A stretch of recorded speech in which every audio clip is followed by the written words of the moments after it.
Hello everyone. Well दोस्तों, इस video के अंदर हम मिले हैं 102 शेयर बेस्ड पेमेंट का रिवीजन करने के लिए। सारी बातें इस पॉइंट ऑफ टाइम पे अपने डिटेल में डिस्कस करने वाले हैं। ऑलरेडी आपने इसका छोटा वर्जन इंडीएस बोल के नहीं, रैदर एक गाइडेंस नोट बोल के पढ़ा हुआ है जब आपने सीए इंटर का एग्जाम दिया था। तब ऑफन इसका नाम हुआ करता था ESOPs, accounting for ESOPs. Well अब इस पॉइंट ऑफ टाइम पे आप समझ लो, ईसॉप जब बात करता था तो उसमें सिर्फ एम्प्लॉयज कवर होते थे, बट हमारे इस 102 में भाई कवरेज बहुत वाइड हो चुकी है और आप सिर्फ वो छोटी सी अकाउंटिंग यहाँ पे डिस्कस नहीं करते, बहुत डिटेल में अपनी अकाउंटिंग डिस्कस करते हैं। यहाँ पे सबसे पहले तो हम लोग को समझने वाली बात ये है, हम लोग चीज़ों को सिंप्लीफाई करने की कोशिश करेंगे। एग्जाम पर्सपेक्टिव से जो पार्ट रेलेवेंट है उसके ऊपर ज़्यादा फोकस करेंगे, उसके थोड़े बहुत एग्जाम्पल भी इनफैक्ट अपने डिस्कस करेंगे ताकि एक अच्छी अंडरस्टैंडिंग आ जाए। और जहाँ पे लगता है कि बस थियोरेटिकली एक बार मैं आपको बता दूंगा और आपको समझ में आ जाएगा, accordingly we will do that. कोशिश यही रखते हैं दोस्तों कि भाई 1 घंटे के अंदर अंदर इस 102 का ऐसा रिविजन कर ले कि भाई सीधा अपन मॉड्यूल देखे और एक हर सवाल आपको समझ में आने लग जाए। चलो इस पॉइंट ऑफ टाइम पे अपने स्टार्ट करते हैं। चलिए सर, 102 शेयर बेस्ड पेमेंट। सबसे पहली बात, नाम में सब कुछ छुपा हुआ है। वो बोलते हैं कि भाई गए वो दिन जब बात खाली शेयर्स देने की आ रही थी, अभी तो इस पॉइंट ऑफ टाइम पे हम लोग को हर वो payment which is based on our shares और ग्रुप कंपनी के शेयर्स वो 102 की कवरेज में आते हैं। तो थोड़ी सी कवरेज को अगर मैं यहाँ पे एक बार एक्सप्लेन करने के लिए आपको थोड़ा सा बताऊं कि कैसे हम लोग यहाँ पे समझ सकते हैं, तो let's say there is a company called Avanti feeds limited. Well इस पॉइंट ऑफ टाइम पे अवंती फीड्स लिमिटेड सबसे पहली बात अपने एम्प्लॉयज को बोलती है, दोस्तों 2 साल हमारे कंपनी में आप मेहनत लगा के काम करो, मन लगा के काम करो, आपको हम अपनी कंपनी के शेयर्स देंगे। तो ये भी आपका 102 की कवरेज में है। या 2 साल बाद हमारे शेयर्स की प्राइस जो भी होगी उसके बराबर हर एक शेयर के बदले में जो 50 रुपए अगर बैठ रहे तो आपको 50,000 शेयर आप कैलकुलेशन में ले लो, 50,000 इंटू उस वक्त की जो भी प्राइस है उसके बराबर हम आपको कैश देंगे। तो यहाँ पे इस पॉइंट ऑफ टाइम पे वो वाली पेमेंट भी कवर्ड है कि जहां पे मैं उसे कैश देने वाला हूं और वो कैश की अमाउंट किसके ऊपर बेस्ड हो गई, मेरे शेयर प्राइस के ऊपर। और सिर्फ मेरे शेयर्स की यहाँ पे बात नहीं हो रही है, अवंती अगर अपने कोई ग्रुप कंपनी के शेयर्स भी देने की बात कर रही है या कैश देने की बात कर रही है विच is based on the price of that group company share, तो इनफैक्ट वो भी आपकी 102 की कवरेज में आती है। और यहाँ पे सिर्फ एम्प्लॉय की बात नहीं हो रही है, काउंटर पार्टी में कोई गुड्स प्रोवाइडर भी हो सकता है, कोई सर्विस प्रोवाइडर भी हो सकता है। गुड्स प्रोवाइडर मतलब लेट्स से कि जो भी प्रॉन्स वगैरह हम लोग को फार्मर्स देते हैं, तो वो सारे के सारे गुड्स प्रोवाइडर बोलते हैं सर अब ये प्रॉन के बदले में कैश नहीं चाहिए सर, आपकी कंपनी बहुत अच्छा कर रही है, हमको तो आप ऐसा ऑप्शन दो कि जहाँ पे 2 साल बाद सस्ते दाम में हम आपके कंपनी के शेयर्स परचेज कर सके। तो इनफैक्ट वो भी आपका 102 की कवरेज में आता है। और साथ ही साथ अगर कोई एक ट्रांसपोर्टर बोलता है, लेट्स से कि फॉर एग्जांपल एक शिप कंपनी है जो चाइना इंडिया से जो है वो माल लेकर जा रही है, तो वो शिप कंपनी अवंती को बोलता है सर पैसे का हम क्या करेंगे, आप हम लोग को इस पॉइंट ऑफ टाइम पे एक ऑप्शन दो कि 1 साल बाद आपकी जो ये सारी डिलीवरी है वो हम कर देंगे, तो उसके बाद आपको कुछ अमाउंट हम लोग को पे करनी पड़ेगी या आपको हम लोग को शेयर्स देने पड़ेंगे, ये हमारे ऊपर है। तो मतलब इतनी बड़ी यहाँ पे कवरेज आ गई है।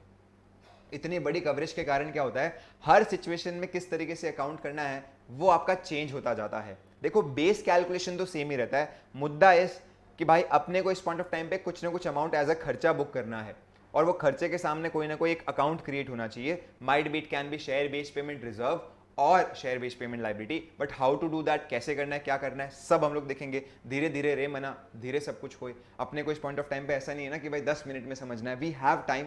तो एक एक करके मैं आपको जो है वो पार्ट समझाता हूं। सबसे पहली बात, थोड़ी सी हम लोग बेसिक मीनिंग जान लेते हैं कुछ प्लान्स की। यहाँ पे इस पॉइंट ऑफ टाइम पे लिखा हुआ है cash settled and equity settled. Sir ये क्या हो गया, वेरी सिंपल। देखो भाई सीधी बात है, जब मैं सामने वाले को कुछ लेट्स से कि वादा कर रहा हूं, इस पॉइंट ऑफ टाइम पे हम लोग वादा ही तो कर रहे हैं और इस वादे की ही अकाउंटिंग यहाँ पे हो रही है। तो जब मैं वादा इस तरीके का कर रहा हूं कि बॉस तू हमें इस पॉइंट ऑफ टाइम पे कुछ गुड्स या सर्विस दे और उसके बदले में मैं तुझे 1000 शेयर्स के बराबर मेरे कंपनी में जो भी मार्केट वैल्यू चल रही है उस मार्केट वैल्यू के बराबर कुछ कैश दूंगा, तो ऐसी सेटलमेंट को हम बोलेंगे cash settled shop, that is cash settled share based payment. जहां पे हम लोग का सप्लायर जो है वो एंटिटी को बोलता है सर गुड्स एंड सर्विस ले लो, बदले में हम आपको या तो कैश देंगे या जो भी अमाउंट है उसके बराबर कुछ गुड्स या सर्विस देंगे। तो इन सच केस अमाउंट और value shall be based on the share price of entity और एनी ग्रुप कंपनी। तो ऐसे ऑप्शन को हम लोग क्या बोलेंगे, कैश बेस्ड ऑप्शन। दूसरा हो गया इस पॉइंट ऑफ टाइम पे equity settled option. Sir equity settled option very simple, सामने वाले सप्लायर या एम्प्लॉय को आप बोलते हो देख भाई तू तेरा काम कर और उसके बदले में मैं या तो मेरे कंपनी के शेयर्स दूंगा या मेरी कोई ग्रुप कंपनी के शेयर्स दूंगा। इन सच केस हम लोग बोलेंगे ये इक्विटी सेटल्ड ऑप्शन हो गया। या फिर आपके ऊपर कोई ऑब्लिगेशन नहीं है कुछ देने का, तो भी वो आपके लिए क्या हो गया, equity settled share based payment plan हो गया। ठीक है सर, डन, हम लोग को समझ में आया। अब इसके अंदर हम लोग कुछ ना कुछ शर्तें रखते हैं। लाइक फॉर एग्जाम्पल आगे की हम लोग जितना भी डिस्कशन करेंगे वो एक एम्प्लॉय के पर्सपेक्टिव से करने वाले हैं कि आप जो है वो इस पॉइंट ऑफ टाइम पे किसी कंपनी के एम्प्लॉय हो, लेट्स से कि उस कंपनी की मैनेजमेंट की तरफ से मैं बात कर रहा हूं, मुझे कुछ बातें आपको बतानी है और उसके हिसाब से मैं अकाउंटिंग कैसे करता हूं वो दिखानी है। चलो सर समझते हैं अपने।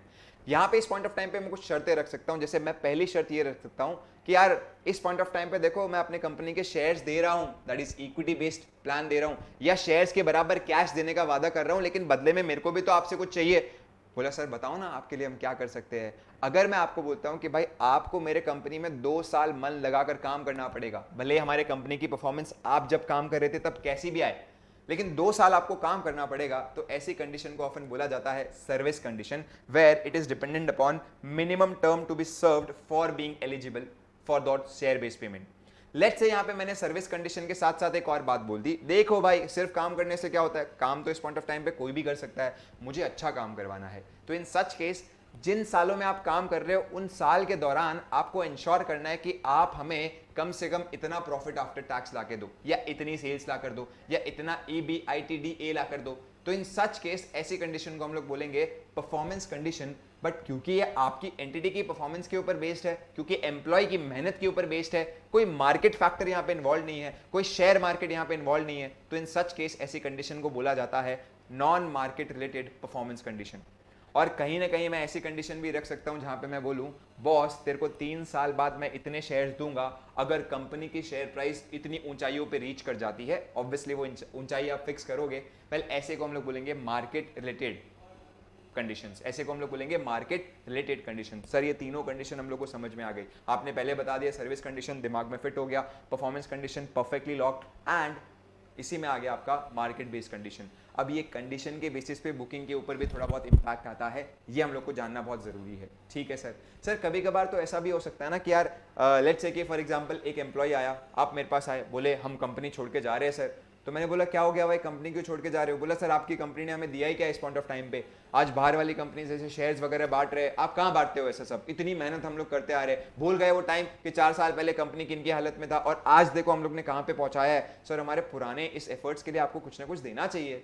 तो मैं आपको बोलता हूँ ठीक है भाई, आज के आज आप हमारे कंपनी से इतने शेयर्स परचेज कर सकते हो, मार्केट में जो प्राइस चल रही है उसके 90% डिस्काउंट पे। Now there is no vesting condition attached. अगर आप देखोगे तो इस पॉइंट ऑफ टाइम पे शेयर्स इमीडिएटली वेस्ट हो चुके हैं, मतलब इस पॉइंट ऑफ टाइम पे अगर देखा जाए तो हाथों हाथ इस पॉइंट ऑफ टाइम पे हमारी वेस्टिंग हो चुकी है, तो सारी एक्सपेंस की बुकिंग जो है वो हो जानी चाहिए। ठीक है सर, इतना हम लोग को समझ में आया। अब देखो इस पॉइंट ऑफ टाइम पे आपको हर क्वेश्चन के टाइम पे 2 ऐसे कॉन्सेप्ट है जो दिमाग में बहुत क्लियर होने चाहिए। First that is amount of booking, कितने अमाउंट का बुकिंग होना चाहिए, एंड सेकंड जो आपके लिए कंडीशन एकदम बहुत जरूरी है वो है टाइमिंग ऑफ बुकिंग, कि हमें बुकिंग करना कब है। वेरी सिंपल, एकदम सिंपल सा एक एग्जांपल के साथ मैं आपको बताता हूं। ठीक है सर, लेट्स से एक ही एम्प्लॉय है, उस एम्प्लॉय को मैं बोलता हूं 500 शेयर्स मैं तुझे देने वाला हूं, 500 शेयर मैं तुझे देने वाला हूं, और वो शेयर्स मैं तुझे देने वाला हूं एट द रेट ₹30। लेकिन शर्त ये हो गया इस पॉइंट ऑफ टाइम पे, there is service condition attach, कि आपको हमारे कंपनी में 2 साल कंप्लीट करने पड़ेंगे एज एन एम्प्लॉय। बोला ठीक है सर।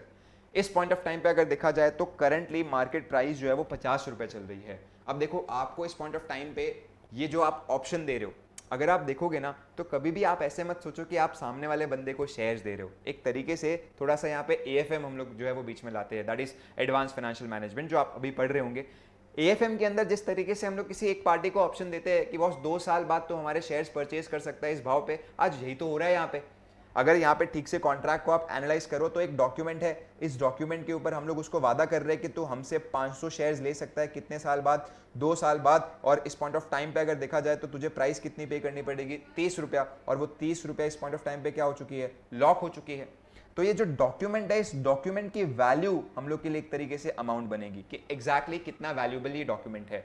तो यहाँ पे इस पॉइंट ऑफ टाइम पे सिंपल सी बात है, ये जो डॉक्यूमेंट है ये कंपनी के लिए कितना कॉस्ट एज इन लगा वो निकालना अपने को किस पर्सपेक्टिव से वो आप चेक करो। यहाँ पे इस पॉइंट ऑफ टाइम पे सिंपल सी बात है, आज अगर ये सेम ऑप्शन मैं मार्केट में किसी और को देने जाता तो इसका मैं कितना प्रीमियम वसूलता। Now that will be considered as fair value of this share based payment plan, that will be considered as fair value of share based payment plan. जैसे आज मार्केट में मैं देने जाता तो सिंपल सी बात है, मैं तुम्हें ऐसा बोलता, देखो भाई मुझे लग रहा है कि 2 साल बाद तो प्राइस 70 रुपया हो जाएगी, और आप बोलते हो कि सर हम तो 30 रुपए में खरीदना चाहते हैं, तो देखो 40 रुपए का आपको फायदा हो रहा है, तो पीवी टर्म्स में कम से कम इतना पे करना चाहिए मेरे को आपको। Now that amount shall be considered as cost to the company, क्योंकि वो अमाउंट इस पॉइंट ऑफ टाइम पे कंपनी को आ ही नहीं रही है। आप इतना प्यारा पैकेज, इतना अच्छा पैकेज सामने वाले को ऐसे ही पकड़ा रहे हो। लेकिन आपकी भी बात सही है सर, ऐसी थोड़ी ना पकड़ा रहे, सामने वाला बंदा 2 साल के लिए हमारी मेहनत जो है वो एज इन हमें मेहनत जो है वो देगा, तो बस वो 2 साल जो आपको मेहनत देने वाला है, वो मेहनत की अमाउंट आपने कैसे निकाली है, इस तरीके से निकाली है। लेट्स से इस पॉइंट ऑफ टाइम पे हमको लग रहा है कि फ्यूचर में आज हम लोग की प्राइस जो है वो 2 साल बाद पहुंच जाएगी 70 रुपया। हमने उसको बोला कि 30 रुपये तू देगा, तो फ्यूचर में 40 रुपया पहुंचने वाली है, और ये 40 रुपये की प्राइस पीवी के टर्म्स में आ रही है 30 rupees. Now this shall be considered as fair value of this option. Fair value of this option, जो अमाउंट हम लोग को आ सकती थी बट आई नहीं, रह गई, और इसके बदले में सामने वाला वादा क्या कर रहा है, 2 साल की क्या देगा, एम्प्लॉयमेंट सर्विस देगा। तो मतलब ओवरऑल 2 साल के लिए मैं सामने वाले को कितना अमाउंट एज एन पैकेज दे रहा हूं, देखो कैसे निकलता है, very simple.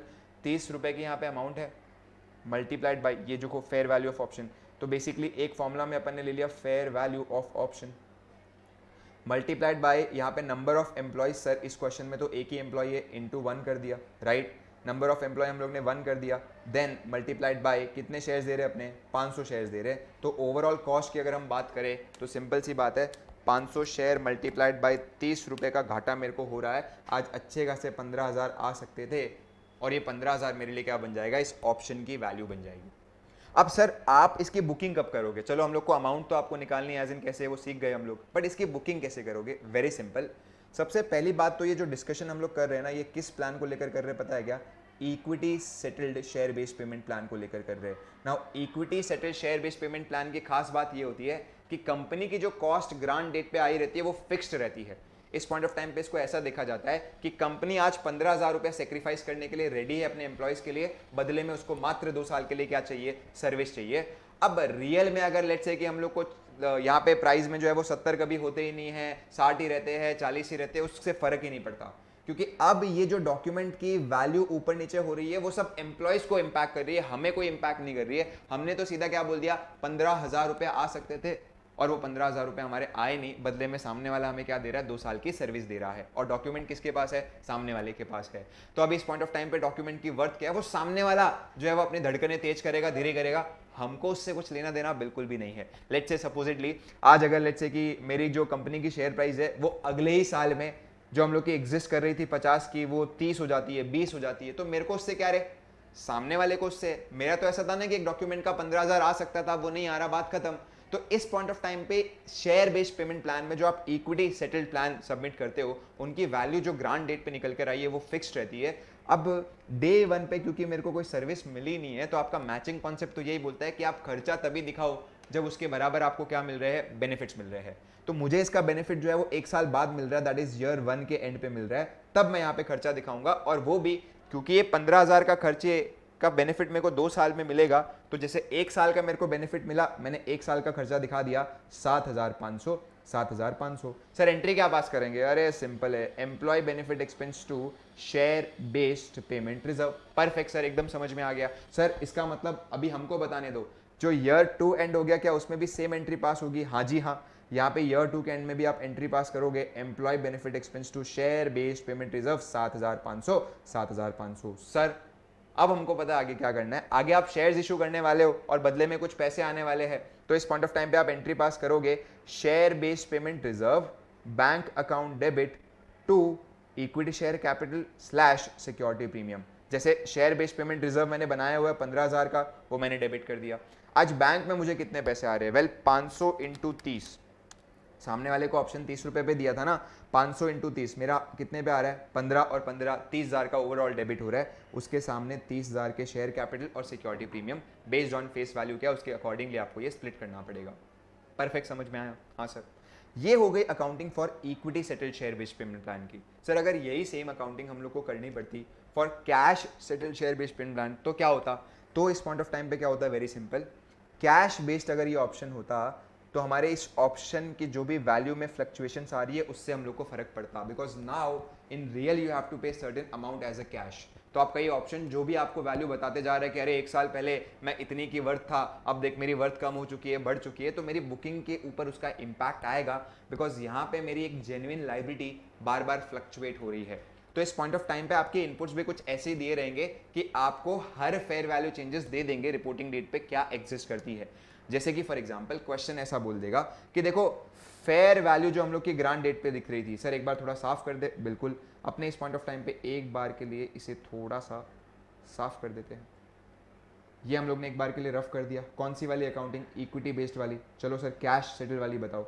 Well cash settle में देखो एक बार के लिए क्या होता है, हमें इस पॉइंट ऑफ टाइम पे क्वेश्चन दे देता है कि भाई जो फेयर वैल्यू ग्रांट डेट पे दिख रही थी वो थी 30, ईयर 1 के एंड पे जो हम लोग की फेयर वैल्यू दिख रही है वो 40 हो गई, और ईयर 2 के एंड पे जो फेयर वैल्यू दिख रही है वो इस पॉइंट ऑफ टाइम पे कितनी हो गई है, लेट से 50 रुपया हो गई है। तो अकॉर्डिंगली देखो, क्योंकि मेरे को पता है कि सबसे पहली बुकिंग मेरी कब आने वाली है, ईयर 1 के एंड पे आने वाली है, तो अब ये 30 रुपए की वैल्यू मेरे लिए मायने नहीं रखती है। मैं तो क्या बोलूंगा, अरे भाई 500 शेयर्स के बराबर 40 के भाव से मेरे को पैसा देना पड़ सकता है, और ये पैसा मैं 2 साल की सर्विस के लिए दे रहा हूं, तो ईयर 1 के एंड पे बुकिंग कितनी हो जानी चाहिए, 500 multiplied by 400 divided by 2। Well इस पॉइंट 500 इंटू 40 डिवाइडेड बाई 2, यहाँ पे मेरी बुकिंग हो जानी चाहिए 10,000 की। और ऐसे ही ईयर 2 के एंड पे जब फेयर वैल्यू आपकी बढ़ गई, दैट इज 500 इंटू 50 इंटू, अब तो 2 साल की बुकिंग कंप्लीट हो जानी चाहिए, माइनस अमाउंट ऑलरेडी बुक्ड, तो मेरी अमाउंट आ रही है 500 इंटू 50 माइनस 10,000, तो यहाँ पे मेरी बुकिंग हो जाएगी 15,000 की। सर बुकिंग आपकी क्या पास होगी, जैसे अपन ने पहले पास किया था सेम पास करना है? अरे बिल्कुल नहीं, आपको जो एंट्री पास करनी है, it shall be employee benefit expense to share based payment liability, employee benefit expense to share based payment liability. ऐसे 2 साल के लिए आप एंट्री पास करोगे। फाइनली क्योंकि आपको पैसे देने की नौबत आएगी, आप एंट्री पास करोगे share based payment liability to bank account, कितना कितना पास कर दोगे, 25, क्योंकि आपका ये टोटल कॉस्ट कितना आ रहा है इस पॉइंट ऑफ टाइम पे, 25 का आ रहा है। बढ़िया सर, एकदम हम लोग को समझ में आ गया, इस पॉइंट ऑफ टाइम पे कोई समस्या यहाँ पे नहीं है। तो यहाँ पे देखो कैश बेस्ड और इक्विटी बेस्ड को लेकर क्या गाइडेंस दी हुई है, पहले वो हम लोग देख लेते हैं और फिर बातें कुछ अपने डिस्कस करेंगे। देखो सबसे पहले इक्विटी शेयर सेटल प्लान की हम लोग बात करें तो इन केस ऑफ एम्प्लॉय, अब यहाँ पे भी देखो ना इस पॉइंट ऑफ टाइम पे क्या होता है कि अभी हम लोग क्या कर रहे थे, फेयर वैल्यू ऑफ ऑप्शन को यूज कर रहे थे टू बुक द अमाउंट, लेकिन ये आपका जो प्रायोरिटी ऑर्डर है वो चेंज हो जाता है जब बात एम्प्लॉय की नहीं हो रही है, किसी और की हो रही है। जैसे अभी हम लोग ने जो बात की थी वो किसकी कर रही थी, एम्प्लॉय की कर रहे थे, बट यहाँ पे इस पॉइंट ऑफ टाइम पे अगर कोई सामने वाला बंदा एक रेगुलर गुड्स प्रोवाइडर है या एक रेगुलर सर्विस प्रोवाइडर है तो बुकिंग की प्रायोरिटी थोड़ी सी चेंज रहेगी। उसके पीछे का भी मैं आपको लॉजिक समझाता हूँ। सर बताइए एक बार, देखो सिंपल सी बात है, कंपनी लेट से इस पॉइंट ऑफ टाइम पे किसी एक सप्लायर को बोलता है कि मुझे आपसे जो है वो 30,000 का गुड्स चाहिए और उसके बदले में मैं आपको 300 मेरे कंपनी के शेयर्स देने वाला हूं। तो यहां पे इस पॉइंट ऑफ टाइम पे भले ही शेयर्स की मार्केट वैल्यू चल रही रहेगी 40 रुपया, और हमको लग रहा है कि सर 300 इंटू 40 अमाउंट हम लोग की इस पॉइंट ऑफ टाइम पे आ रही है 12,000 की, बट ये 12,000 मेरे लिए रेलेवेंट है ही नहीं। मेरे लिए गुड्स किस भाव का है वो रेलेवेंट है, क्योंकि जब आप किसी आउटसाइडर से कोई गुड्स ले रहे हो या सर्विस ले रहे हो तो इन सच केस उस ईसॉप की जो वैल्यूएशन होती है वो उसके ऊपर बेस्ड होती है कि भाई सामने वाला बंदा जो हम लोग को दे रहा है वो क्या वर्थ का है, और ये बेसिक आपकी फिलोसॉफी भी ऐसे ही वर्क करती है। आज सोचो अपने सामने वाले बंदे को शेयर्स देने जाते और बदले में कुछ नॉन कैश कंसिडरेशन हम लोग को रिसीव होता, तो आप तो यहाँ पे शेयर की वैल्यू के ऊपर थोड़ी ना रिकॉर्ड करते, आप तो यही बोलते ना कि शेयर जब अपन ने बेचा तो बदले में क्या मिला, उसकी मार्केट वैल्यू पे क्या होगा, शेयर्स रिकॉर्ड होगा। तो यहाँ पे प्रायोरिटी तो इस पॉइंट ऑफ टाइम पे किसको दी जाती है, the amount which we are receiving, amount which we are receiving. अब वो कैश भी हो सकता है, वो गोल्ड भी हो सकता है, और यहाँ पे क्या हो रहा है 30,000 का माल है। तो यहाँ पे आपको ये वाली बात ध्यान में रखनी है कि सर अगर आउटसाइडर सप्लायर है तो इन सच केस जो भी इक्विटी शेयर रहेंगे उसकी वैल्यू किस पे मेजर होगी, first priority would be goods and service जो आपको रिसीव हो रही है उसकी फेयर वैल्यू।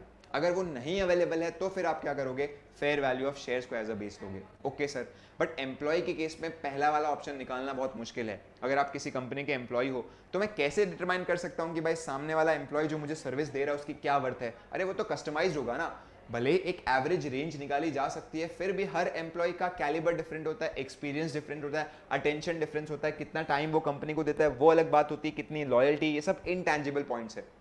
क्योंकि ये सारे इंटैंजिबल पॉइंट्स है तो it's very difficult to determine the fair value of service which is provided by the employee और इसीलिए इस पॉइंट ऑफ टाइम पे बोल दिया कि ये ऑप्शन ही हटा दो। हम तो यही मान के चलेंगे आप जो शेयर बेस्ड पेमेंट सामने वाले को कर रहे हो, जो शेयर्स आप दे रहे हो वो किस वैल्यू के, that shall be taken as a priority. तो ये अमाउंट को लेकर बात हो गई, जो अमाउंट हम लोग को स्प्रेड करनी थी उसको लेकर बात हो गई। ठीक है sir, done.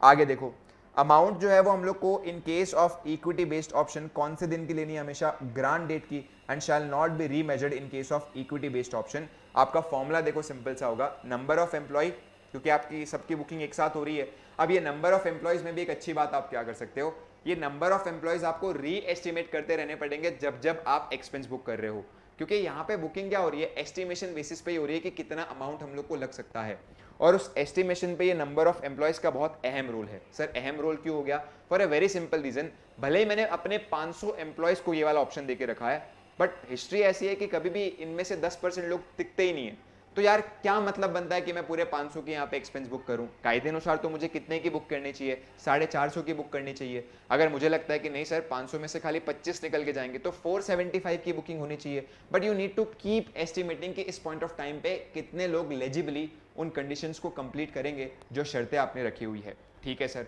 Into fair value at the rate grant date. अगर इक्विटी बेस्ड ऑप्शन है तो ये आपकी अमाउंट फिक्स रहेगी, फेयर वैल्यू जो आपने ग्रांट डेट पे ली हुई है, बिकॉज जैसे कि मैंने आपको बोला एक बार जो आपने पैकेज सामने वाले को दिए उसका वर्थ निकल कर आ गया, तो अब वो वर्थ सामने वाले को इंपैक्ट कर रहा है, हमें इंपैक्ट नहीं कर रहा। That fair value shall be considered for us which is final grant date वाली, मल्टीप्लाइड बाय कितने आप एम्प्लॉयज को ऑप्शंस दे रहे हो इस पॉइंट ऑफ टाइम पे, right, that is number of shares में सामने वाले को कितना दे रहा हूं। And vesting period completed, sir ये वाला पॉइंट क्यों बीच में आया, कौन से कॉन्सेप्ट के कारण, मैचिंग कॉन्सेप्ट के कारण, कि एक्सपेंस और जो बेनिफिट है वो क्या होने चाहिए, मैच होने चाहिए। Perfect sir. अब वेस्टिंग पीरियड कंप्लीटेड में भी मैं एक बात आपको बता दूं, जैसे अभी अपन ने किया था 1/2 2/2, देखो सर्विस पीरियड में तो मामला बहुत सॉर्टेड रहता है। क्यों, क्योंकि आपको पता है 2 साल का टाइम दिया है और 2 साल कंप्लीट करना है, तो बाय डिफॉल्ट बुकिंग का हिसाब क्या रहेगा, 1/2 और 2/2। लेकिन इन केस ऑफ परफॉर्मेंस कंडीशन आपको एस्टिमेट करना पड़ता है कि कितने ऐसे साल है जिसके अंदर सामने वाला बंदा सर्विसेज कंप्लीट कर सकता है। जैसे मैंने अभी आपको पढ़ाया था, मार्केट बेस्ड कंडीशन और नॉन मार्केट बेस्ड कंडीशन, ऐसी 2 कंडीशंस होती है। तो अगर लेट्स से कि यहाँ पे मुझे लगता है कि अरे यार ये बंदा तो पैट 2 साल में ही अचीव कर देगा, तो बुकिंग कितने में होगी, 2 साल में होगी। मुझे लगता है कि ये तो 4 साल लेगा, तो बुकिंग कितने साल में स्प्रेड होगी, 4 साल में स्प्रेड होगी। बट ये एस्टिमेशन मेरा ना हर साल बदलता रहता है। जैसे पहले साल मेरे को लग रहा है कि अरे ढीले एम्प्लॉयज है, ये लोग तो 4 साल में भी ये पैट अचीव नहीं कर पाएंगे, तो 4 साल के हिसाब से बुक कर देते हैं, तब देखेंगे क्या होगा, या तो रिवर्स कर देंगे। लेकिन फिर मैं ईयर 1 के एंड पे आया, उनको मेहनत करते देखा, मैंने बोला भाई 4 साल का जो मैं सोच रहा था वैसा बिल्कुल नहीं है, ये लोग तो 2 साल के अंदर ही क्या कर देंगे, सारा मामला सेट कर देंगे। तो अब मेरे को अचानक से बुकिंग को एक्सेलरेट करना पड़ेगा, जो मैं ये 1/4 कर रहा था माइट भी मुझे यहाँ पे 1/2 में खत्म करना पड़ेगा। तो इस तरीके से वेस्टिंग पीरियड कंप्लीटेड जो है वो आपके परफॉर्मेंस कंडीशन में कैसे वर्क करेगी, वो टॉपिक है जो मैं आपको पढ़ाऊंगा अभी।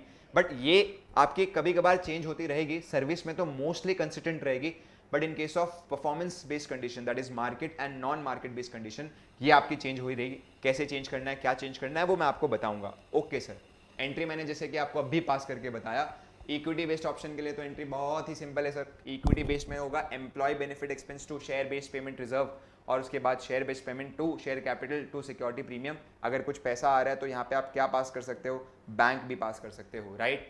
अब यहाँ पे मैंने आपको ये पूरा लॉजिक बताया हुआ है कि भाई एग्जैक्टली इसको ऐसे समझना है कि एक पैकेज दिया जा रहा है, अब वो पैकेज की वैल्यू सामने वाले के लिए चेंज हो रही है, हमारे लिए तो कंसिस्टेंट है, अनलेस हमारा भी उसके अंदर एक रियल एक्सपोजर है, जो कि किस केस में होता है, कैश बेस्ड ऑप्शन के केस में होता है। सर हमारे जो इक्विटी बेस्ड ऑप्शन है और कैश बेस्ड ऑप्शन है उसमें फ़र्क क्या पड़ेगा, फ़र्क पड़ेगा कौन से फेयर वैल्यू आप ले रहे हो और किस अकाउंट में आप एंट्री मार रहे हो।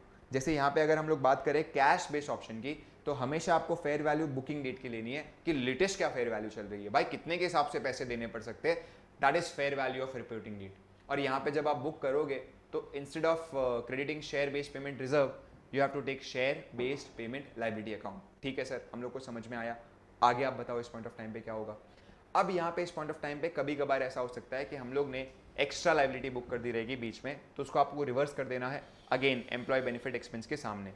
अगर कोई वेस्टिंग कंडीशन अटैच ही नहीं है तो आपका ये वेस्टिंग पीरियड कंप्लीटेड पूरा का पूरा ओवरऑल ही है, कोई प्रोपोर्शनेट कंप्लीशन है ही नहीं, तो इन सच केस सारी एक्सपेंस क्या कर दोगे आप, हाथों हाथ बुक कर दोगे। ये हो गई हम लोग की 2 ऑप्शन की अकाउंटिंग, इक्विटी बेस्ड और कैश बेस्ड। इसी में जैसे कि मैंने आपको बोला था इस पॉइंट को लेकर मैं आपको शेयर करूंगा कि वेस्टिंग पीरियड कंप्लीटेड में कैसे हम लोग को वो एक्सपेक्टेशन को बदलना है, कब हम लोग को सेम रखनी है। तो ये दो कंडीशन मैं आपको एक बार अभी लगे हाथ बता देता हूँ। जैसे भाई परफॉर्मेंस बेस्ड कंडीशन में दो कंडीशन होती है, एक होती है नॉन मार्केट लिंक्ड और दूसरा हो गया market linked. Sir non market link मतलब क्या हो गया, पैट आपको स्पेसिफिक अचीव करना है, सेल्स आपको स्पेसिफिक अचीव करना है, now that is considered as non market linked. Sir market link क्या हो गया, शेयर प्राइस एक स्पेसिफिक ऊंचाइयों पे लेके जाना है, दैट इज मार्केट लिंक्ड। ठीक है सर, आगे बताओ। देखो सीधी सी बात है, इन दोनों में ही मेरे को एक बार के लिए डे वन पे तो एस्टिमेशन मारना ही पड़ेगा कि भाई कितने टाइम पीरियड में, ये कब मारोगे आप एस्टिमेशन, ग्रांट डेट पे। ग्रांट डेट पे एक बार मेरे को चेक तो करना पड़ेगा कि भाई कितना टाइम लग सकता है इनको ये कंडीशन को मीट करने में। बट नॉन मार्केट की खास बात यह है कि क्योंकि एंटिटी हर बार निकाल सकता है इस पॉइंट ऑफ टाइम पे कि सामने वाला बंदा कितने में कंप्लीट कर लेगा, बिकॉज एक तरीके से अगर देखा जाए तो एंटिटी के हाथ में है पूरा का पूरा एस्टिमेशन और एम्प्लॉय भी साथ साथ काम करते दिख रहा है, तो मतलब a bit of controllable factor है। और इसीलिए यहां पे बोल दिया such vesting period will be re evaluated at the end of the each period with respect to changes in the expectation of target. जैसे एकदम सिंपल सी बात है, मैंने सोचा था कि भाई लेट से मैं सामने वाले को ईसॉप दूंगा, उसकी अमाउंट जो आ रही थी वो आ रही थी 2.5 लाख रुपया। अब मुझे लग रहा था कि 4 साल लगाएगा बंदा आराम से कंप्लीट करने में, और उसके अकॉर्डिंगली जब ईयर 1 एंड आया तो मैंने 2.5 लाख का 1/4 अमाउंट बुक कर दिया। 2.5 lakh into 1/4। Sir 2.5 lakh into 1/4 आपने कितना बुक कर दिया? वेल मैंने यहाँ पे बुक कर दिया 62,500। लेकिन जैसे ही ईयर 2 के ऊपर हम लोग पहुंचे तो वहां पे हम लोग ने नोटिस किया कि ये तो 3 साल में ही परफॉर्मेंस मीट करवा देगा। तो मुझे हाथों हाथ क्या करना है, ये जो 2.5 लाख की अमाउंट है इंटू 2/3 माइनस माइनस माइनस जो अमाउंट ऑलरेडी हम लोग ने बुक कर दी है। तो ऐसे हम लोग को बुकिंग अपनी अपडेट कर देनी है। 2.5 लाख डिवाइडेड बाई 3 इंटू 2 अब तक हो जाना चाहिए था book, right. 2.5 lakh divided by 3 into 2 अब तक बुक हो जाना चाहिए था अराउंड, अगर देखा जाए तो 166,667 माइनस 62,500। तो हम लोग को यहाँ पे बुक कितना करना है, ऑलमोस्ट 104,167। तो इस तरीके से आपकी बुकिंग भी क्या हो जाएगी, अपडेट हो जाएगी। अगर आप किसकी बात कर रहे हो, नॉन मार्केट लिंक कंडीशन की बात कर रहे हो। लेकिन इस पॉइंट ऑफ टाइम पे अगर हम लोग मार्केट लिंक की बात करें तो देखो पहली बात तो सर ग्रांट डेट पे आपने फेयर वैल्यू निकाली है तो उसके बेसिस पे आपने सारी बुकिंग की है। अब ग्रांट डेट पे जब आप फेयर वैल्यू निकालते हो तो वो फेयर वैल्यू ऑफ ऑप्शन आप प्रेजेंट वैल्यू के टर्म्स में लेते हो, लेकिन है तो वो फ्यूचर की प्राइजेस। अब बाइनोमियल मॉडल और ब्लैक एंड शूज मॉडल जो होते हैं ऑप्शन की वैल्यूएशन को लेकर, जो आप एएफएम में सीखते हो, वो हमें बोलते हैं कि फ्यूचर के जितने भी प्राइस चेंजेस हैं इन सबको आप डिस्काउंट करो based on the range of probabilities, और वो हम लोग की फेयर वैल्यू ऑफ ऑप्शन आती है। अगर आप मार्केट लिंक कंडीशन को चेंज करोगे ना तो आपके सारे एक्सपेक्टेशन भी चेंज हो जाएगी विद रिस्पेक्ट टू अमाउंट्स जो आपने लेकर रखी हुई है कैलकुलेशन पर्पस के लिए। और इसीलिए यहाँ पे हम लोग मार्केट लिंक कंडीशन को एक बार जो ग्रांट डेट पे फाइनल किया था वैसे का वैसा ही रखते हैं, बुकिंग में चेंज नहीं होगा। जैसे आज अगर मेरे को ईयर 2 के एंड पे लगता है कि 3 साल में ये शेयर प्राइस मीट कर देगा, सर आपको कैसे पता? अरे मार्केट आपके हाथ में थोड़ी ना सर, आपने एक बार जो एस्टिमेशन किया था वो दिमाग में अब फाइनल रख के बुकिंग करते रहो, अनलेस सच्ची में मीट हो चुका है। अगर सच्ची में मीट हो चुका है तो फिर तो आगे बुकिंग स्प्रेड करके मतलब ही नहीं है।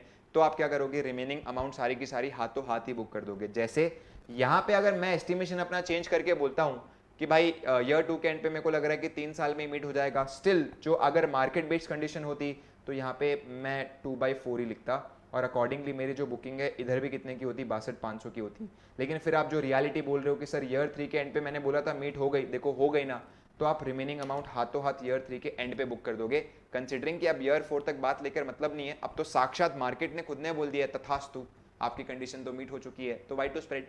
बढ़िया सर, तो मतलब मैं कितनी बुक कर दूंगा, 2.5 लाख में से दो अमाउंट ऑलरेडी मैंने बुक कर दी, 62,500 की और 62,500 की, तो मेरी अमाउंट जो बुक हो जाएगी वो है 1/25 की। ये मैंने यहाँ पे लिखा हुआ है, that is such vesting period will be re evaluated अगर वो नॉन मार्केट बेस्ड कंडीशन है तो, लेकिन अगर मार्केट लिंक कंडीशन है तो जो भी चेंजेस होते हैं आपके एक्सपेक्टेशन में वो इग्नोर किए जाते हैं। लेकिन टारगेट अगर अचीव हो गया है before initially expected vesting period, then सारी रिमेनिंग एक्सपेंस क्या कर दोगे आप, इमीडिएटली रिकॉग्नाइज कर दोगे। ये बात हो गई विद रिगार्ड्स टू कंडीशन। तो ये हम लोग को सीखनी थी। सर सर्विस कंडीशन में भी ऐसा कुछ लेना देना है क्या? बिल्कुल भी नहीं है। सर्विस कंडीशन में तो आपकी एक्सपेक्टेशन चेंज ही कैसे हो सकती है, 2 साल का बोला है तो उसको कंप्लीट करना पड़ेगा। ये अलग बात है कि वो 1 साल ही कंप्लीट करके अपने ऑप्शंस लेके जा रहा है तो आपको फिर हाथों हाथ वेस्टिंग कंप्लीट हो गई है ऐसा मानना पड़ेगा, दैट इज कैंसिल हो रहा है प्लान इस तरीके से। Okay sir. सर आगे इस चैप्टर में क्या देखना हम लोग को मिलेगा? वेल आपको इस पॉइंट ऑफ टाइम पे ये देखने अपने को मिलेगा, दैट इज कंपाउंड इंस्ट्रूमेंट की बुकिंग क्या होती है। सर कंपाउंड इंस्ट्रूमेंट, वेल ऐसे इंस्ट्रूमेंट जहां पे सामने वाले को मैं ऑप्शन दे रहा हूं कि आप चाहो तो मेरे से शेयर्स भी ले सकते हो और आप चाहो तो मुझसे कैश भी ले सकते हो। फॉर एग्जाम्पल लेट्स से किस तरीके से यहाँ पे सिचुएशन क्रिएट हो रही है, here is the entity called as GIPL, that's a Gujarat industry power limited, ऐसी कोई कंपनी एग्जिस्ट करती है और यहाँ पे इकलौता एक एम्प्लॉय है। ये एम्प्लॉय को कंपनी क्या बोलती है कि भाई 2 साल तू मेरे लिए मेहनत से काम कर और तेरे को जो चाहिए वो मैं दूंगा, कैश चाहिए कैश दूंगा, शेयर्स चाहिए शेयर्स दूंगा, तू बताना क्या चाहिए रहेगा। अगर तू मेरे से शेयर्स मांग रहा है तो मैं तेरे को मेरे कंपनी के 2000 शेयर्स दूंगा एट 0 एक्सरसाइज प्राइस, कुछ पे करने की जरूरत नहीं है। लेकिन यहाँ पे एक तरीके से लॉक इन पीरियड होगा 3 साल का, क्योंकि तू बहुत शाना है, कल जाके इसको कैश में कन्वर्ट कर लिया तो 2 साल में मैंने तेरे को शेयर्स पकड़ाए और फिर कैश में कन्वर्ट कर लिया तो। और देखो सीधी बात है, ये ऑप्शन हो गया विद रिगार्ड्स टू इक्विटी कितने दूंगा, या आप चाहो तो हमसे कैश ले सकते हो, बट कैश मैं पूरे 2000 के बराबर नहीं रखूंगा यार, मेरे को सच्ची में पैसा देना है तो उसको मैं थोड़ा सा कम लुक्रेटिव बनाना चाहूंगा, ऐसा मैनेजमेंट का अंदर का थोड़ा सा मामला हो गया। तो वहां पे आप बोलते हो कैश के लिए अगर मांग रहा है तो 1000 शेयर्स के बराबर जो भी पैसा बैठता है वो मैं तेरे को पे करूंगा, सिंपल सी बात है। तो ऐसा क्वेश्चन आपको हमेशा इनपुट्स देगा कि आप या तो 2000 शेयर्स दोगे और प्लस लॉक इन पीरियड रखोगे 3 साल का, ताकि बंदा ऐसा नहीं हो जाए कि 2 साल में पैसे कन्वर्ट करवा रहा है, और या फिर आप क्या ऑप्शन दोगे, कैश का ऑप्शन दोगे। अब देखो आपको क्वेश्चन हमेशा ना ऐसे फेयर वैल्यू दे देगा, वो बोलेगा अगर यही सेम इक्विटी ऑप्शन अगर आप आज मार्केट में देने जाते, सिर्फ ऐसा कि 2 साल के बाद शेयर्स दूंगा और लॉक इन पीरियड कितना होगा 3 साल, तो उसकी फेयर वैल्यू आपके लिए निकल कर आती है, मतलब कुल मिलाकर इतना पैसा आप ले सकते थे 50 रुपया। और ये जो कैश का वर्थ वाला ऑप्शन है उसकी फेयर वैल्यू निकल कर आ रही है, लेट्स से ईयर 1 के एंड पे आ रही है 60 रुपीज़, ग्रांट डेट पे आ रही है 40 रुपीज़ और ईयर 2 के एंड पे आ रही है 70 रुपीज़। आई बात आपको समझ? यहाँ पे इस पॉइंट ऑफ टाइम पे मुझे थोड़ा बहुत हिसाब किताब कौन से दिन पे करना पड़ेगा पता है, ग्रांट डेट पे। स्टैंडर्ड बोलता है देखो पहले हमारी प्रायोरिटी यही है कि आप लाइबिलिटी को प्रॉपर बुक करो, क्योंकि लाइबिलिटी में बिल्कुल भी खिलवाड़ नहीं होना चाहिए। कल जाके जो भी इशू कर रहे हो liability should be booked at the amount which is there. तो मतलब यहाँ पे ओवरऑल अगर देखा जाए तो 1000 इनटू ग्रांट डेट पे हम लोग की लाइबिलिटी कितनी है 40, तो मतलब लाइबिलिटी 40,000 की रिकॉर्ड होनी चाहिए। अब आज के टाइम पे मैं एक और मोर वर्दी ऑप्शन दे रहा हूँ कि मैं उसे बोल रहा हूँ कि कैश ना लेकर तू मेरे से 2000 शेयर्स ले सकता है, और ऐसे ही अगर मैं ऑप्शन आज देने जाता तो फेयर वैल्यू कितनी आती 50 आती, that is 2000 into 50 which is 1 lakh रुपया। तो देखो सिंपल सी बात है, 2000 इंटू 50 1 लाख आ रहा है, कैश ऑप्शन की वैल्यू 40,000 आ रही है, तो ये मेरे लिए कैश ऑप्शन की बुकिंग कंसिस्टेंट रहेगी। और इसका डिफरेंस जो है वो 60,000 मेरे लिए क्या होगा, उस इक्विटी को लेकर वैल्यूएशन आ गई, जो मैं उसको नंबर ऑफ शेयर्स जो है वो लेने का ऑप्शन दे रहा हूँ ना, तो उसको लेकर यहाँ पे ये वैल्यूएशन आ गया, दैट इज 60,000 रुपया। इसको ऐसा माना जा रहा है कि कल जाके 40,000 की लाइबिलिटी वो ऑफ कर देगा और आपको बदले में ये वाले शेयर्स देने पड़ेंगे। तो ओवरऑल मेजर जो वर्थ है वो ऑप्शन की कितनी हो गई 1 लाख, बट पूरे 1 लाख की बुकिंग मेरे को शेयर्स के नाम पे नहीं करनी है, उस 1 लाख में से 40,000 की बुकिंग मेरे को लाइबिलिटी के नाम पे करनी है, एंड उसके ऊपर की जितनी भी अमाउंट आ रही है वो किसके नाम पे करनी है, इक्विटी के नाम पे करनी है। तो सर यहाँ पे एंट्री क्या पास होगा, अरे ग्रांट डेट पे तो कोई एंट्री पास नहीं होगा सर, क्यों? क्योंकि अभी तक इस पॉइंट ऑफ टाइम पे उसने एक भी दिन अपने सर्विस नहीं दी है। यहाँ पे इस पॉइंट ऑफ टाइम पे एंट्री आप कैसे पास करोगे, वेरी सिंपल, जब आपका ईयर 1 एंड आएगा, आपका पहला साल जब खत्म होगा, तो देखो इक्विटी बेस्ड ऑप्शन की वैल्यू तो आप कंसिस्टेंट ही रखते हो, तो आपको 2 एंट्री पास कर देनी है, employee benefit expense to SBPR, that is share based payment reserve, जो कि अदर इक्विटी में दिखेगा, और ईयर 2 के एंड पे भी आपको सेम एंट्री पास कर देनी है, employee benefit expense to SBPR।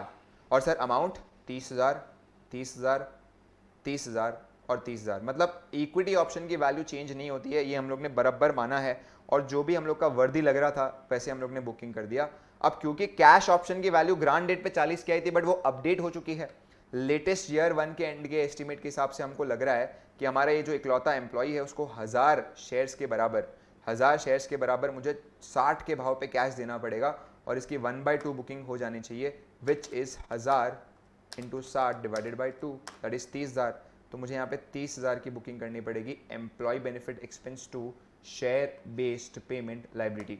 और उसके बाद ईयर 2 के एंड पे मुझे फर्दर वापस से अपडेट करना पड़ेगा, 1000 शेयर्स इंटू 70 इंटू पूरा बुकिंग हो जाना चाहिए, माइनस कितना अपन ने बुक कर लिया 30,000, सो 1000 इंटू 70 कितना बुक हो जाना चाहिए 70 माइनस 30 ऑलरेडी अपन ने कर दिया, तो यहाँ पे मेरी बुकिंग कितने की होगी 40,000 की होगी। सर एंट्री यहाँ पे क्या पास करेंगे, दोनों ही साल के लिए आप एंट्री पास करोगे, employee benefit expense to share based payment liability. Perfect sir.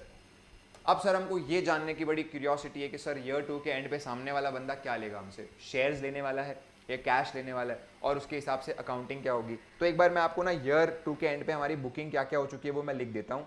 We have booked the SBPR share based payment reserve of ₹60,000 and we have booked the SBPL कितने के हिसाब से अपन ने बुकिंग कर दी है, वेल 70,000 के अनुसार, 1000 इंटू 70 के अनुसार। ये दो अकाउंट हम लोग के दिख रहे हैं।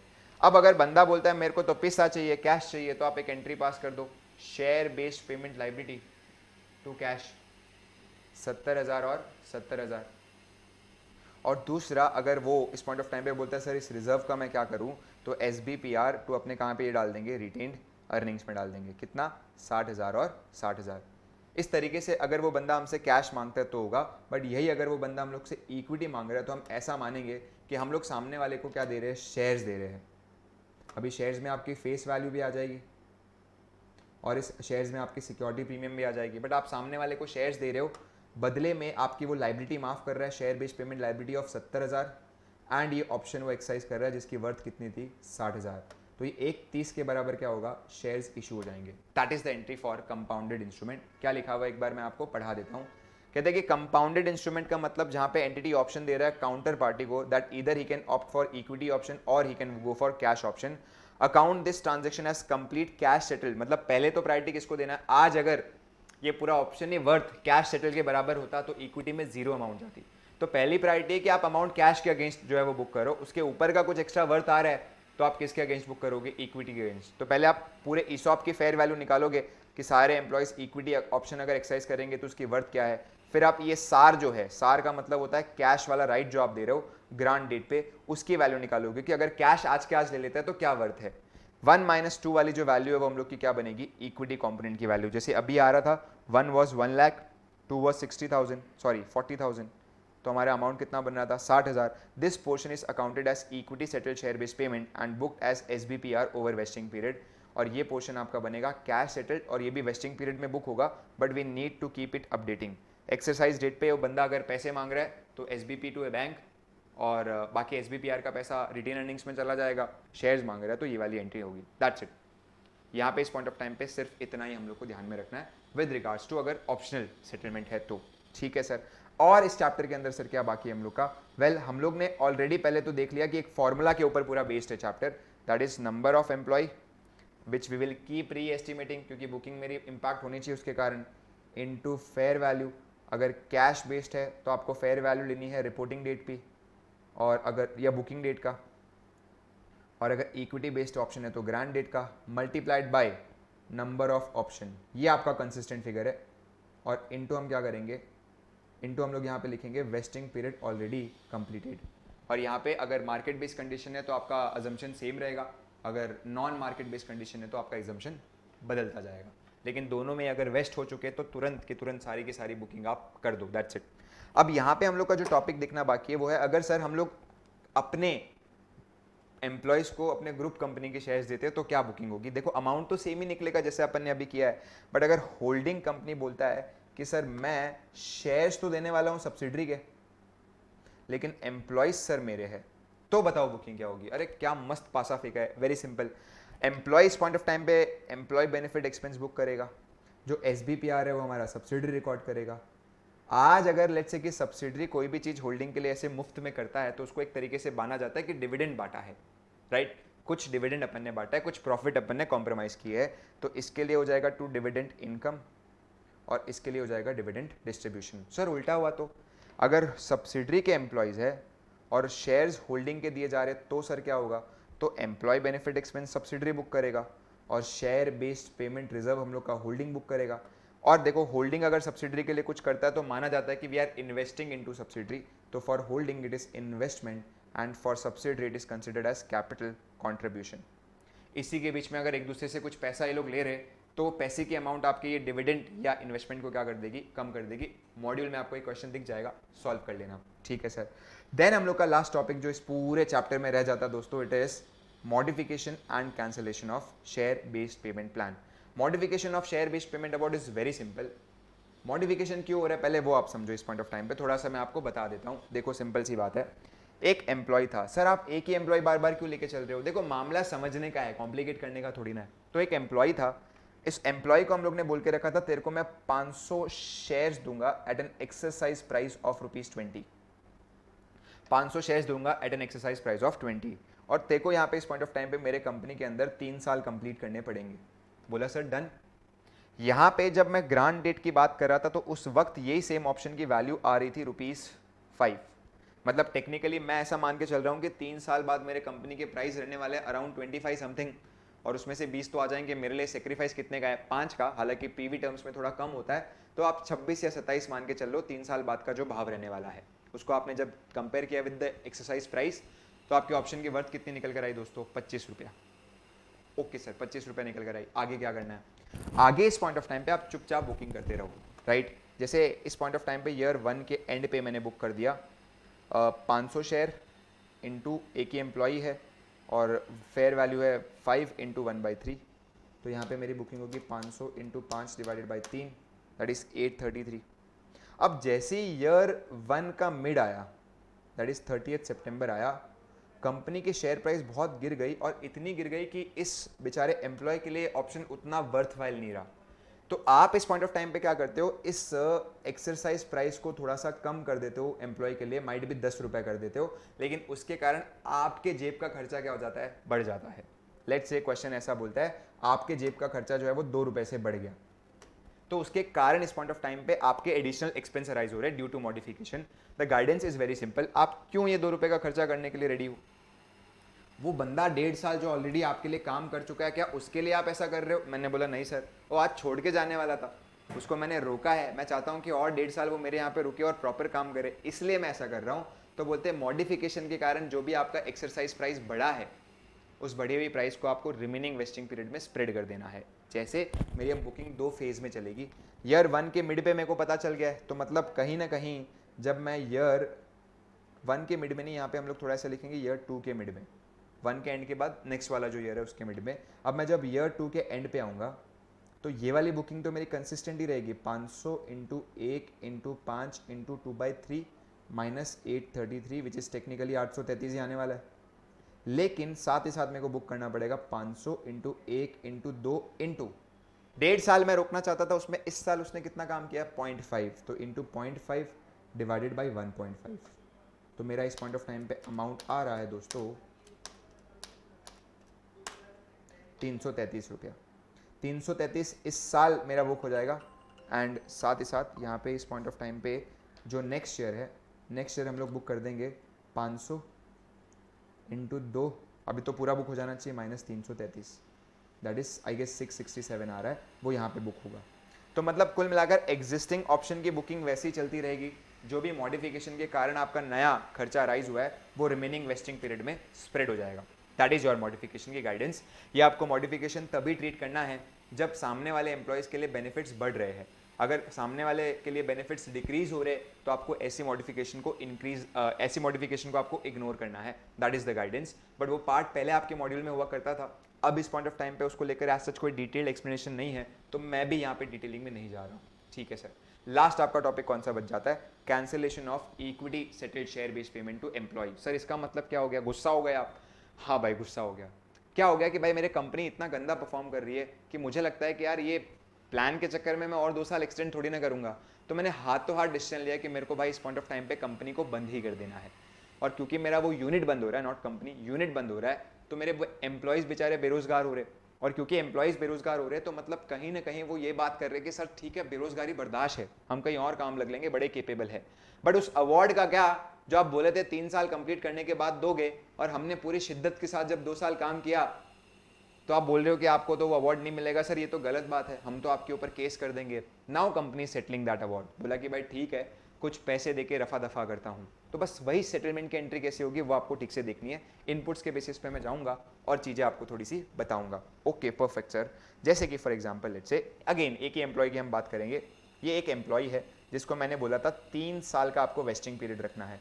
ठीक है सर। और फेयर वैल्यू जो मेरी ग्रांट डेट पे आ रही थी इस पॉइंट ऑफ टाइम पे वो आ रही थी लेट्स से, इस पूरे प्लान की मैं बोल रहा हूँ, तो मैं नंबर ऑफ एम्प्लॉयज़ या ऑप्शन नहीं कर रहा, पूरे प्लान की आ रही थी 1 लाख रुपया। मैंने ईयर 1 के एंड पे बुकिंग कर दी 1 लाख इंटू 1/3। और उसके हिसाब से मेरी बुकिंग हो रही थी 33,333, यहाँ पे 33,333, वेल 3,3,3,3,3। उसके बाद जब ईयर 2 के एंड पे आया तो इस पॉइंट ऑफ टाइम पे मैंने बोल दिया भाई दैट्स इट, हम लोग डिसकंटिन्यू कर रहे हैं। क्योंकि हम लोग डिसकंटिन्यू कर रहे हैं तो इस पॉइंट ऑफ टाइम पे आपका ये प्लान जो है वो एक्सरसाइज नहीं हो पाएगा और ईयर 3 आपको रुकने की ज़रूरत ही नहीं है। एम्प्लॉय बोलते हैं सर गलत बात है, मेरे को पैसे चाहिए, पैसा तो चाहिए चाहिए। तो उसको मैं बोलता हूँ ठीक है एक काम कर, तेरे को आज इस पॉइंट ऑफ टाइम पे मैं 80,000 रुपया देने के लिए रेडी हूँ। अब देखो अगर आज के हिसाब से इस ऑप्शन की वर्थ कोई निकाले जाए तो सेटलमेंट तो खाली 70 में ही हो सकती थी, बट कहीं ना कहीं एम्प्लॉय 80,000 रख रहा है। Might be there may be cases कि भाई ऊपर के जो 10,000 है वो हम लोग सामने वाले को पे कर रहे हैं for terminating as a termination benefit और एज अ सैलरी। तो यहाँ पे कैसे बुकिंग होगी वो देखो। सबसे पहले इसको ऐसा माना जा रहा है कि क्योंकि हम लोग इस ऑप्शन के अगेंस्ट कुछ पेमेंट कर रहे हैं तो मतलब वेस्टिंग पीरियड एक्सेलरेट हो चुका है। अब वेस्टिंग पीरियड आपका 3 साल का रहा ही नहीं है, मात्र 2 साल का बन चुका है। और इन 2 साल के हिसाब से बुकिंग सारी की सारी अभी की अभी कर दो।